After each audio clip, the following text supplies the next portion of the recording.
Hello, friends. Welcome to the Voice of the World. This is your host, Kushbu Raleigh. Today, we have again amongst us Mr. Sridhar Chityala, who is globally recognized financial leader and has served at executive positions in multiple organizations such as JP Morgan Chase, Citi, Wachovia, Wells Fargo, Tektron, etc. He has extensive experience in investing, private equity, venture capital, asset management, strategic investments in emerging technologies, and financial services. Today we would like to talk about the Tibet bill which is passed in US House.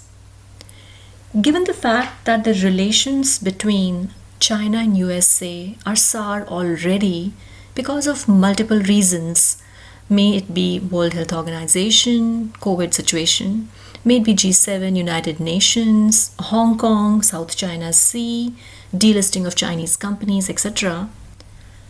And now amongst all this, Tibet, which has been owned by China since 1949, which according to China was a peaceful takeover of the land, but Tibetans have completely different story to tell. And His Holiness Dalai Lama had to flee Tibet and had to get refuge in India in 1965. And ever since he has been peacefully trying to educate the world about Tibet, about Buddhism, about himself, about the culture, and also won the Nobel Peace Prize. We would like to know your perspective on this situation and this bill, which is of utmost importance, but being brought up at such a sensitive time. President continued to sustain and maintain his pressure on China with a number of resolutions that targets specifically the current regime. One of the resolutions that he asked the House and Senate to pass and was widely supportive of is what is called as the Tibet Policy Act, TPA 2002, and an amendment to it was 2019 that was passed in January 2020, which is provide independent autonomy to Tibet. The policy not only provides the framework for the continued support of the aspirational desires of Tibetans, but also has strategic implications to US policy in the region. Primarily, the policy is looked at as a series of measures that includes WHO, UN, G7, Hong Kong, Taiwan, South China Sea, Indo-Pacific, the most recent delisting order of Chinese companies, the grant of licensing to TSMC, Taiwan Semiconductor Manufacturing Corporation, to manufacture chips in United States with capital and resources. So there's a wide-ranging number of resolutions that President Trump has been targeting, and the most recent of which is the Tibet. Tibet is both emotional and actually strikes at the chord of the Chinese. The Chinese have been playing fairly dirty with regard to Dalai Lama. Dalai Lama has been in exile and he runs his government from India, from the state of Himachal Pradesh. When the successor to Dalai Lama was announced, the new Dalai Lama disappeared and was replaced by a Dalai Lama that was imposed by the Chinese, which was unilaterally rejected by Tibetan people and also the Dalai Lama himself. So what is the Tibetan policy that Trump is focusing on that comprises of? I think it comprises of four elements. One is autonomy to the Tibetans so they can self-govern within the broad jurisdiction. Number two, to have a large US embassy in Tibet,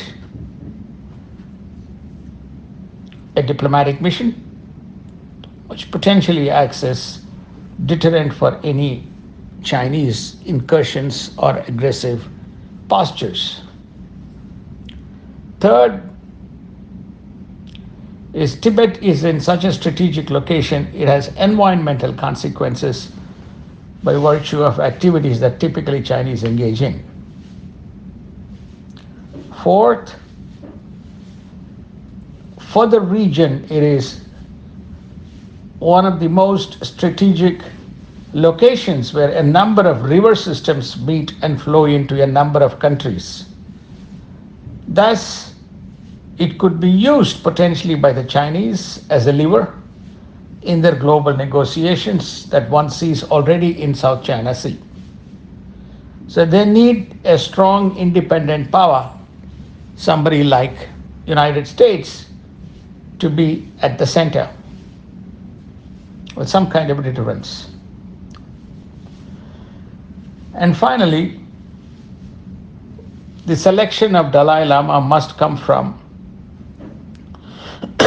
Dalai Lama himself, not somebody who is imposed by the Chinese and in the process desecrate the basic sanctity.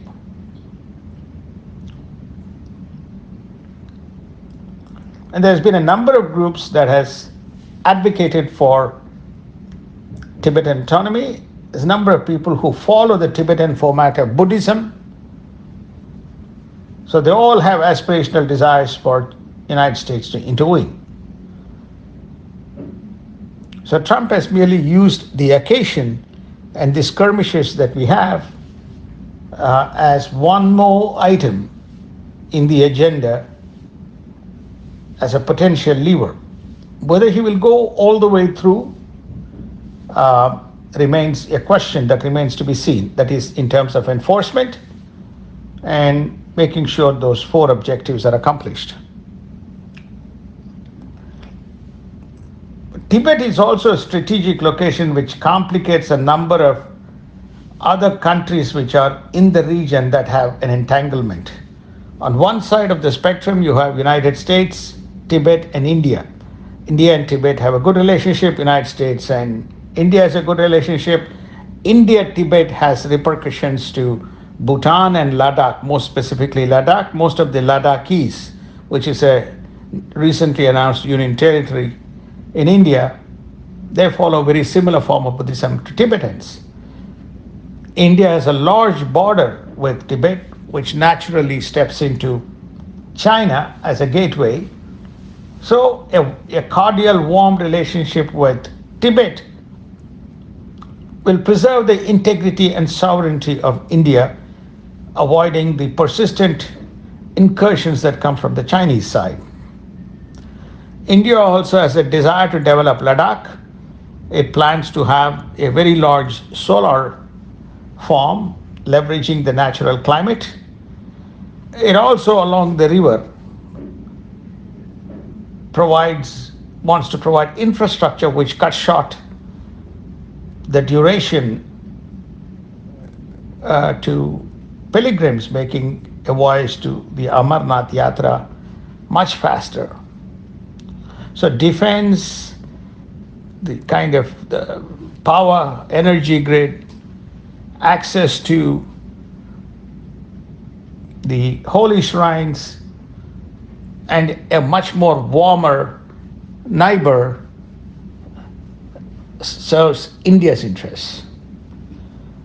And then, of course, the Ladakhis to seamlessly move to Tibet and get back, meeting their spiritual aspirations.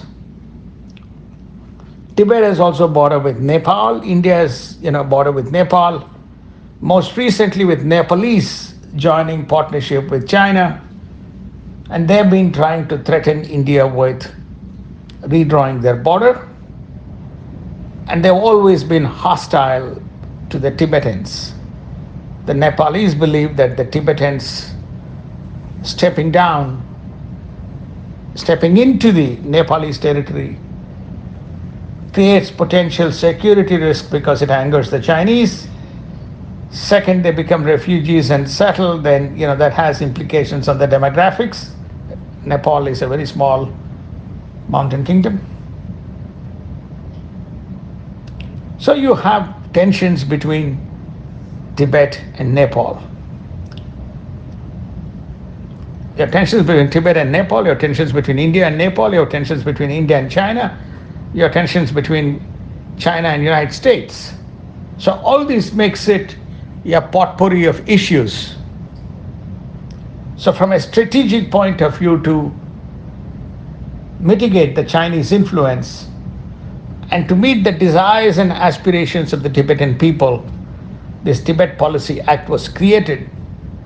And the most recent amendment, just passed in January, called Tibet Policy Act Amendment 2019, in many ways, besides being a strategic player, it also gives the opportunity for United States to occupy